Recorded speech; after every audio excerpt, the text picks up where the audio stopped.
What if the person waiting for you at a restaurant wasn't who you expected at all? That's exactly what happened to a man named Daniel on a Thursday night he almost canceled. Before we continue, don't forget to like this video, subscribe to the channel, and turn on notifications so you never miss our next heartwarming story. Now let's begin. Daniel Reyes had already decided the night would be forgettable. He worked long hours as a structural engineer in Denver, and by 6 in the evening his eyes were burning from staring at blueprints since dawn. His older cousin, Marcus, had texted him twice that week with the same vague message: "Dinner Thursday, wear something decent, don't ask why." Daniel assumed it was a birthday thing, or maybe Marcus wanted advice about a new job offer. He almost replied to cancel 3 separate times. Something, he couldn't say exactly what, made him put the phone down each time instead. The restaurant Marcus picked wasn't the kind of place either of them usually went. It sat on a quiet corner near the river, all warm lighting and dark wood, the sort of restaurant people chose when they wanted to impress someone. Daniel noticed that detail the moment he walked in, and a small, uneasy feeling settled in his chest. He told himself he was overthinking it. The hostess checked her list, smiled in a way that felt slightly too knowing, and walked him toward a table by the window. He sat down alone. Marcus was nowhere in sight. Daniel checked his phone. No new messages. He ordered water and waited, tapping his fingers against the table, running through every possible explanation for why his cousin would be late to his own dinner invitation. Maybe Marcus was stuck in traffic. Maybe he'd forgotten entirely and was still at home, half asleep in front of the television. Daniel glanced around the room, taking in the low hum of conversation from other tables, the soft clink of glasses, the smell of garlic and rosemary drifting from the kitchen. Everything about the place felt curated, deliberate, like someone had chosen it with a purpose he wasn't yet aware of. None of the explanations he came up with prepared him for what happened next. A woman approached the table with the kind of ease that made it look like she'd done this 100 times before, though her hands, Daniel would notice later, were pressed just a little too tightly around the strap of her bag. She had dark hair pulled back loosely, sharp brown eyes, and an expression caught somewhere between amusement and nerves. "You must be Daniel," she said, pulling out the chair across from him without waiting for an invitation. "I'm Claire. I think I'm your blind date tonight." For a moment, Daniel didn't say anything at all. He simply stared, trying to make the sentence fit into a night that, 10 seconds earlier, he thought he understood completely. His mind scrambled backward, replaying every vague text from Marcus, every strange detail about the restaurant, every knowing look from the hostess. Suddenly, all of it clicked into place, and none of it made him feel any less blindsided. "I'm sorry," he finally managed. "Did you say blind date?" Claire nodded, biting back a laugh at the expression on his face. "My cousin set this up. Apparently your cousin is in on it too. They've been planning this for 2 weeks and neither of us was told a single thing." Daniel let out a breath that was somewhere between a laugh and a groan. He should have been irritated. Later, he would try to explain to people that he genuinely expected to be irritated.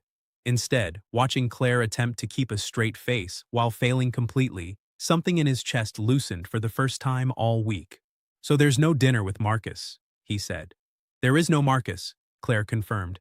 "There's just us and 2 family members who apparently think they're matchmakers now." What Daniel didn't know yet, what he wouldn't learn until much later that night, was that Claire had almost walked out of the restaurant before he arrived. She had gotten as far as the parking lot, hand already reaching for her car door, before her cousin's voice in her head, the one that had spent 2 weeks insisting this was a good idea, made her turn back around. She would tell him this later with a kind of nervous honesty that surprised them both, admitting she'd nearly avoided the entire evening out of pure anxiety.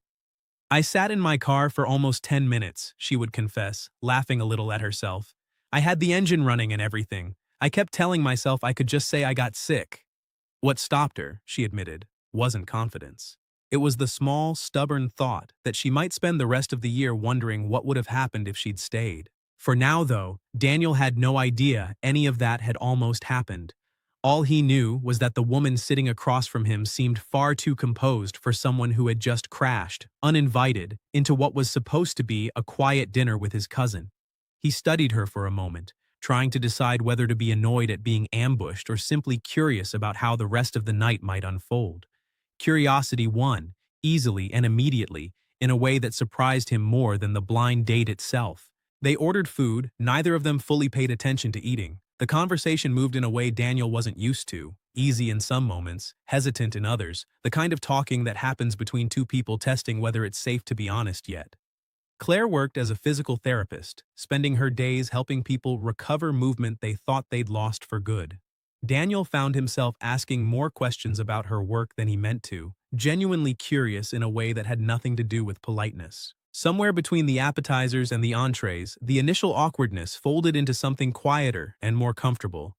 Claire mentioned she'd grown up 2 hours outside the city, in a small town where everyone knew everyone's business, which was exactly why her cousin felt entitled to set up a blind date without asking. Daniel laughed harder than he expected to. He told her about the year he'd spent trying to convince his parents that engineering wasn't a mistake, about the apartment he was slowly renovating himself, one exhausting weekend at a time.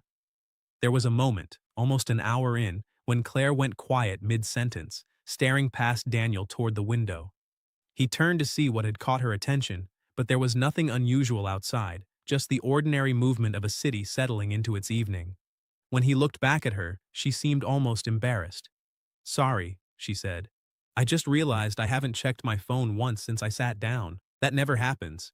Daniel didn't know what to say to that, so he didn't try to say anything clever. He just admitted the same thing was true for him. Somewhere in the last hour, without either of them noticing, the evening had stopped feeling like an obligation neither of them signed up for and started feeling like something neither of them wanted to end. The restaurant slowly emptied around them. Servers began resetting tables at the far end of the room, a quiet signal that the night was winding down whether they were ready or not. Neither Daniel nor Claire moved to ask for the check. It was Claire who eventually noticed the time, glancing at her phone and letting out a small, surprised laugh. "It's almost 11, she said. "I told my cousin I'd probably last an hour before making an excuse to leave." "What changed?" Daniel asked, already knowing part of the answer but wanting to hear her say it anyway. Claire studied him for a second before answering, her earlier nervousness replaced by something steadier. "I stopped looking for the exit." They finally stepped outside into air that had turned cold and sharp, the kind of night where breath shows in small clouds under streetlights. Neither of them moved toward their cars right away. They stood on the sidewalk instead, continuing a conversation that had somehow not run out of things to say, until the cold eventually forced the decision that the evening had to end somewhere. Just before they parted, Daniel's phone buzzed. He glanced down to see a message from Marcus. "So, did she show up? I told you to trust me." Daniel turned the screen toward Claire, and she shook her head, laughing, admitting her own cousin had sent an almost identical message 5 minutes earlier. "They're going to be unbearable about this," Claire said. "Completely unbearable," Daniel agreed. "For the rest of our lives, probably." He hadn't meant for the sentence to sound like a prediction about the future, but neither of them corrected it. Claire simply smiled, tucked her phone back into her bag, and asked if he wanted to exchange numbers the normal way, instead of relying on two meddling cousins to do it for them. A week later, their second dinner felt nothing like a setup. There was no nervous hostess leading Daniel to a table, no uncertainty about who would be sitting across from him. Just two people who had almost avoided an entire evening out of fear of the unknown, choosing this time to show up on purpose. Months afterward, at a family gathering neither Marcus nor Claire's cousin would ever stop taking credit for, Daniel would tell people the story of the dinner invitation that turned out to be something else entirely. He'd explain how close he came to canceling, how close Claire came to leaving before he even arrived, and how strange it was that the night either of them almost avoided became the one they now returned to again and again in memory. What stayed with Daniel longest wasn't the surprise itself, but the quiet realization that came after it. Some of the most important nights of a person's life don't announce themselves in advance.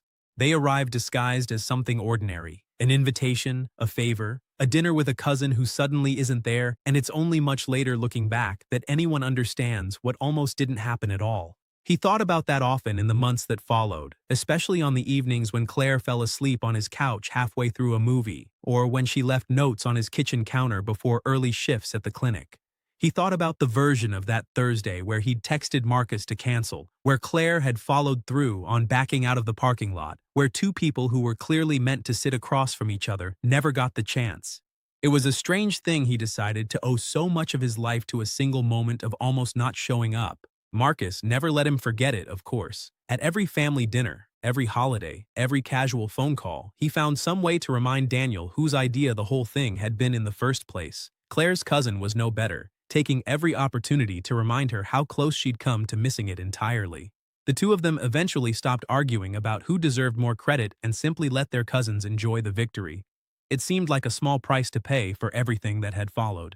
Sometimes, late at night, Daniel would think back to that first hour at the restaurant, the confusion, the nervous laughter, the sense that the evening had gone completely off script.